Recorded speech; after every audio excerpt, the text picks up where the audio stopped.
and took no shots. Well, he reverted to being Lonnie Walker of the Spurs. That's what I kept telling you. Well, he'll hit and he'll miss, he'll come and he'll go. And for the whole game, he scored 4 points, and he got to play 28 minutes. Well, that's a lot of minutes. Yes. And then on the flip side, he's taking minutes away from Jared Vanderbilt. Listen, I don't care what you say about Jared Vanderbilt on offense. He is a really high-level defender who can really bother Steph or Clay or both on various possessions.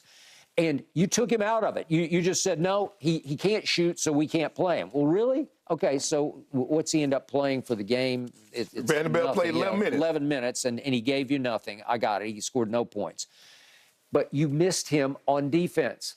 Now to the defensive end. To your point, that they were deadheaded on defense from jump. They're a really good. I think they're the best defensive team left in the playoffs. Shannon, what are you doing? You got the golden opportunity at Golden State to just step on them, to bury them, just say, you can't do this anymore because we're better than you. We play better defense than you play. And instead, we get a lot of this. Yes, half-hearted closing out. Okay. And LeBron didn't play great on defense. He had Andrew Wiggins quite a bit, and Andrew Wiggins became their X factor because even though Draymond scored 20, which is shocking in and of itself, all of a sudden, Wiggs gets 25. Yeah. Well, because LeBron was closing out with his hand down, and Wiggs just raising up, shooting the three. Just shooting threes. Okay, you can't. You and can't Skip, the scouting report said, okay, give him that shot. But it's like, if you go back to the Memphis, Skip, if you look at Rui Hachimura, it's like, okay, give him that shot. But after he hits 2, 3, or 4 of them, are you still going to give it to him? Because it seems like he's gotten the rhythm now. Yeah. So at some point in time, we got to chase him off the line. Yeah. I sensed no urgency. I sensed very little energy. There was no, we got to do this now. And it felt like as Golden State just regained momentum through the second half, that they refound themselves. And they looked like, at the end, their body language said, we're back.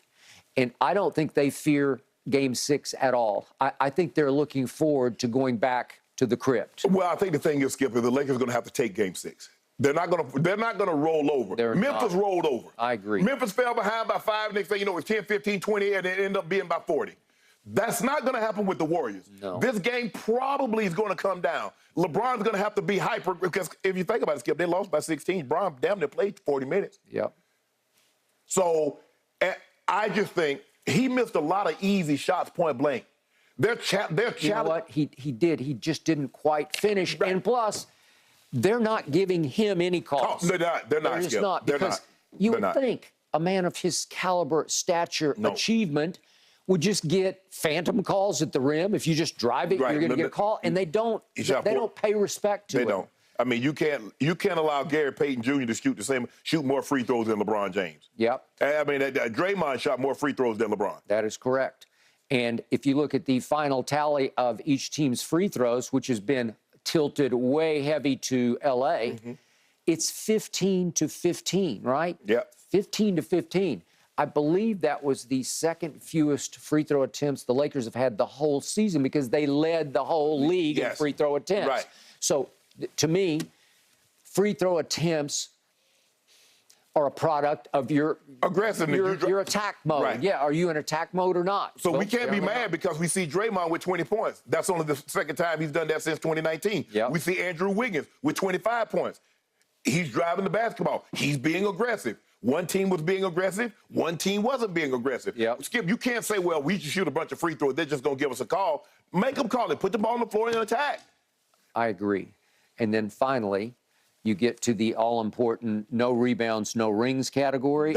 And you got by 10. You lost it by 10, which you haven't been, that has not been happening in the previous games in this series. Right. It's just a matter of desire. It's just a matter of guts. It's a matter of focus. It's a matter of we want this more than you do. More than you do, and they didn't. Golden State clearly was the aggressor from jump, and I'll repeat what Rudy Tomjanovich famously said once upon a time, never underestimate the heart of a champion. Well, last night, that was the heart of a champion, Correct. The guts of a champion, or the whatever, desire of a champion.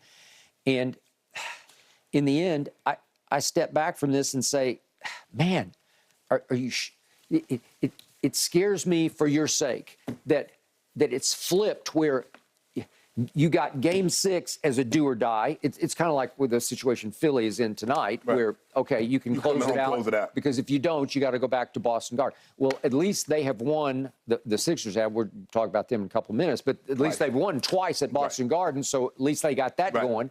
But I just don't know if you can go back and win a game 7. I would not love your chances. So now this feels like do or die here and now. It is. Yeah. It is. And if I'm D. Ham, when I talk to him today, it's like, look, don't even worry about packing because we're not getting on the plane. Okay. We're not.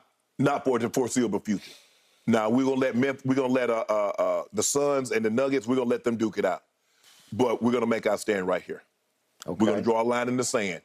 And hey, my big guns, I need you to come out firing. None of this BS floating around and getting everybody else involved. No. I agree. No. We're not doing that. Yeah. Because even last night, as sort of listless, LeBron just looked tired to me. He just looked tired. Oh, I mean, hey, Skip, those are every other day on 38-year-old legs. I got it. And even though AD did come out firing, I didn't see the body language. I didn't see the rip-roaring body language. I didn't see emotion spilling out of him.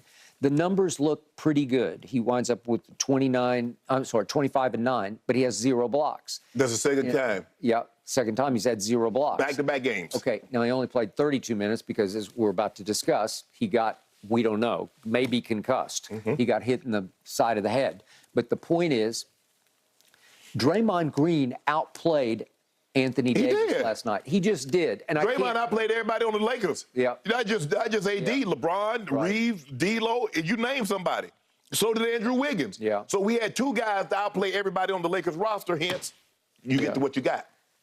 That was, I must admit, one of the best games I've ever seen Draymond Green play. I totally agree. Certainly of stature, of magnitude game. The only game was Game 7. I know. Game 7 because he was in the MVP. He was in line. I don't know because considering he had got suspended, but it's going to be hard, Skip, because he had 32 points, like 16 rebounds, like 9 assists. He didn't quite have a triple. I think he's 1 assist away from a triple double. All right. Well, listen, 20 and 10.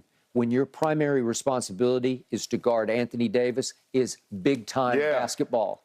And he set the tone for the team.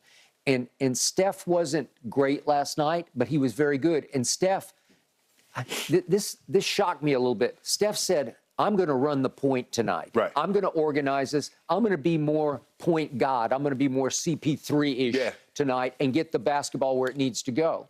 And yet, Shannon, they didn't shoot you out of the gym because, remember, in games 1 and 2, they had 21 and 21 threes. Well, last night they just had 13. So it's not like, oh, my God, we just can't deal with their three-point After the first quarter, I thought they was going to have 33. Well, it was, they were, the arc said it looked like they're on the way to 30. But when you, okay, so after the first quarter, they only made 6 threes in 3 quarters, right? Right. Okay, well, that would say you should be okay. And you weren't okay. No, you weren't okay. Because you were never even really in this. There was the little flurry in the second quarter, but after that, you were never really in the game. And you got to stop these bad shots, Skip. I mean, they take horrible shots. They dribble. They turn the ball over. You get a little rhythm going. You break your own momentum with turnovers and ridiculous shots. And like you said, it was 54-54. Okay, now it's 56-54. Next thing you know, it's 59-62. And now you're down 11 at half. No good. Yeah. No good. Game over. Sorry. So now the issues are AD's health and maybe LeBron's health. Yeah. He'll be fine. He'll be fine. All right. Man, we don't do excuses this time of year. Good luck. AD had to use a wheelchair, reportedly, to get back to the locker room after that injury. We'll dive into that a little bit more a little later in the show, guys, because the big question, will the Lakers close out the Warriors at home, of course? Plus, Joel Embiid, can he put away the Celtics tonight, guys? Don't forget, you can check us out every day on the Fox Sports channel on SiriusXM.